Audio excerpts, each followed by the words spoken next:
մեկ րոպե շեղում, հետո կանցնեմ ձեր հարցին։ Այսօր Բաբկեն Թունյանը իր ելույթի մեջ անդրադարձավ իմ երեկվա ելույթից մի նախադասության, որ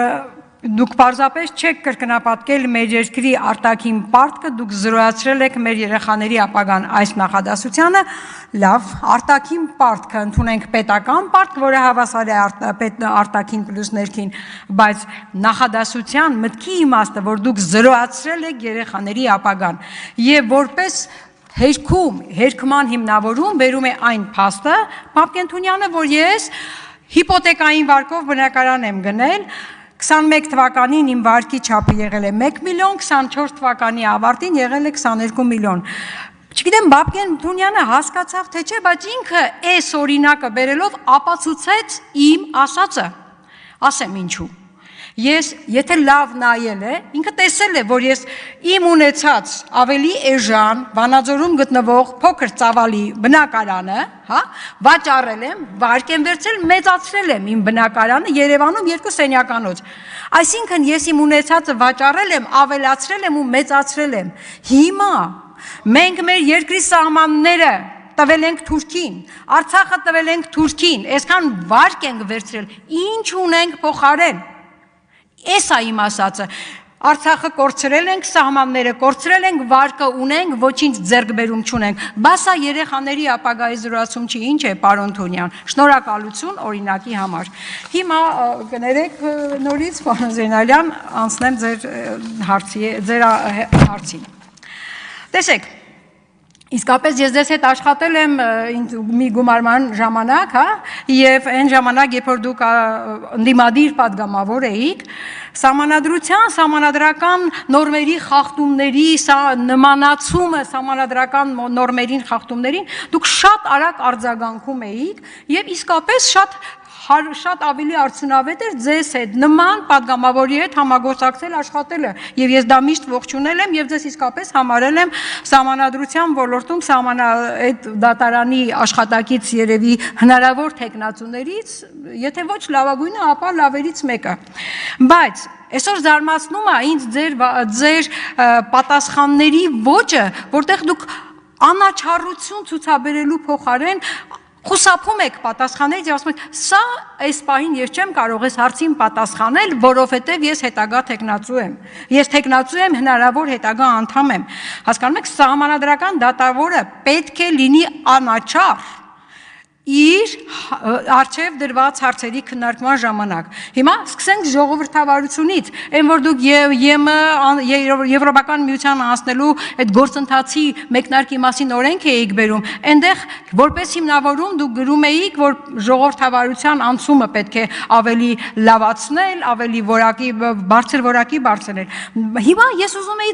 ձեր գնահատականը տեսնել։ Վանաձորում, Ալավերդում, տեղական ինքնակառավարման մարմինների նկատմամբ կիրարկվածը, իշխանության կողմից իրականացված քաղաքականությունը,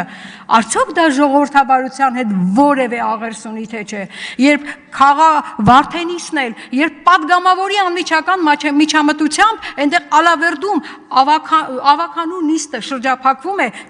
հնարավորություն չի ստեղծում ավականիները նիստին մասնակցեն,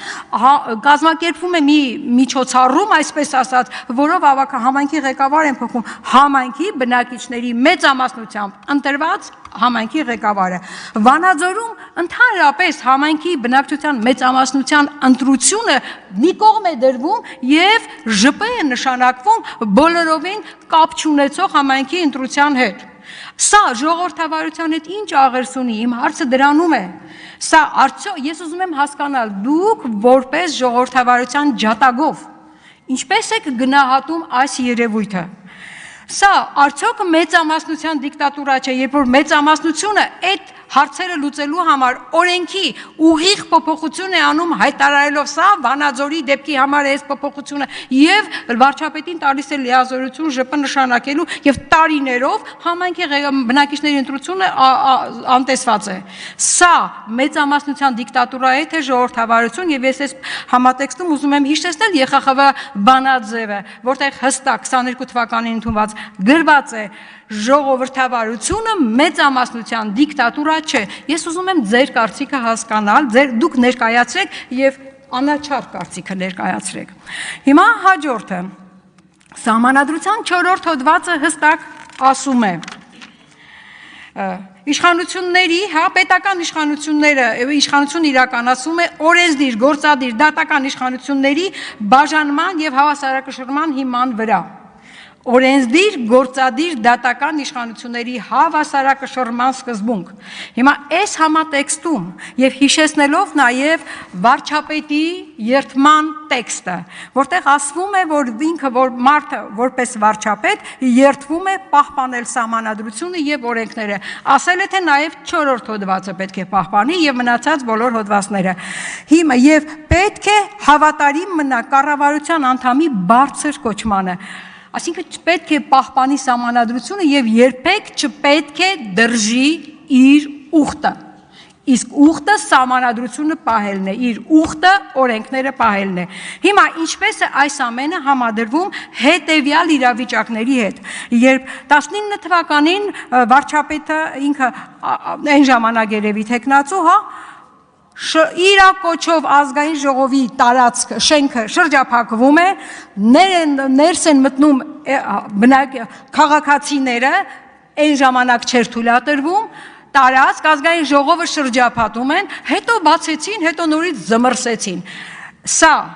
կոչ չէր ազգային ժողովը շրջապատելու, գործադիր եւ օրենսդիրի հարաբերություն։ Վարչապետը կոչ է անում հանրությանը դատարանները շրջապատել եւ այդ թվում նաեւ սահմանադրական դատարանը շրջապատել։ Հիմա սա ինչպես է համադրվում գործադիր եւ օրենսդիր իշխանությունների հավասարակշռման սկզբունքի վրա։ Որպես կուսակցության նախագահ, պարոն Կոնջորյան, մի խանգարեք իմ հարցերին պետք է պատասխանի Զեյնալյանը։ Որպես կուսակցության նախագահ հանդես գալով իրենց կուսակցության քարոզարշավում ինքը որպես վարչապետի թեկնածու, որպես վարչապետ հրահանգներ է տալիս նախարարին սպիտակում։ Ազգանունն էլ չեմ հիշում այդ նախարարի, Օսիպյան, 2 ժամ ժամանակ եմ տալիս, պատերին ծեփեք, ասֆալտին փռեք, նա այդ պահին կուսակցության ղեկավար էր։ Այդ ոնց եք դա համադրում, վարչապետի լիազորությունները, սահմանադրության հոդվածը եւ կուսակցության նախագահի քարոզարշավում նրա ելույթը։ Ինչ ասիք։ Վարչության անդամ թող լինի, դու ինձ համար մեկ է, ձեզ համար մեծ արգոն եւ այլն։ Ուրեմն, որպես վարչապետ, ինչպես եք համադրում նրա գործունեությունը, վարչապետը SMS-ով падգամավորներին հրահանգում է մանդատը վայր դնել եւ ԲԴԽ-ի նախագահին իր պաշտոնից հրաժարական տալ։ Սա ինչպես եք համադրում սահմանադրական մարմինների անկախության հետ, այս հոդվածի հետ։ Սա միջամտել չի, բա ինչ է։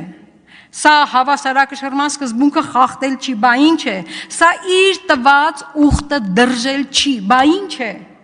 Հիմա այս մարդը, ով ամեն օր իր գործունեությամբ իր սահմանադրական նորմերը պահանջով տրված ուխտը դրժում է, չգիտես ինչու սկսել է խոսել ուրիշների ուխտի դրժման մասին, էլ ես չեմ խոսում այդ ուրիշների այդ ուխտի դրժումը կա, չկա, իսկություն է, իսկություն չէ, բայց այն մարդը, որ ինքը ամեն օր իր ուխտը դրժում է, ինչ բարոյական իրավունք ունի խոսել որևէ մեկի ուխտի դրժման մասին։ Հայաստանյան Առաքելական Սուրբ եկեղեցու որպես ազգային եկեղեցու բացառիկ իրավունքի մասին։ Հոդված 18 բացառիկ առաքելությունը։ Ես ուզում եմ դուք մեկնաբանեք, որպես հնարավոր անդամ սահմանադրական դատարանի, ինչպես եք դուք պատկերացնում, ինչպես կմեկնաբանեք Հայաստանյան Առաքելական եկեղեցու որպես ազգային եկեղեցու բացառիկ առաքելությունը։ Եվ երեք Մարիա Կարապետյանը ելույթ է ունենում, ասում է առաքելական եկեղեցին ընդհանրապես մյուս կրոնական կազմակերպությունների նման մի հատ կրոնական կազմակերպություններ։ Դուք, ես ուզում եմ ասեք, դուք նույնպես այդպես եք կարծում, ինչպես եք մեկնաբանում, սա ընդհանրապես մի հատ կրոնական կազմակերպություն է, թե բացառիկ առաքելությամբ ազգային եկեղեցի է եւ դա իրենից ինչ հետևանքներ կարող է ունենալ։ Եվ վերջում նորից ես ուզում եմ ձեզ ուղղել այն հարցերը, որին այդպես էլ պատասխան չեմ ստացել, այդ ձեր իսկ բերած, օրենքի նախագծի վերաբերյալ Եվրոպական միությանը անդամակցելու գործընթացի ու մեկնարկի մասին։ Խնդրում եմ վերջապես նշեք, որոնք են առաջին այն քայլերը, որոնք ենթադրում են այդ մեկնարկային գործընթացը,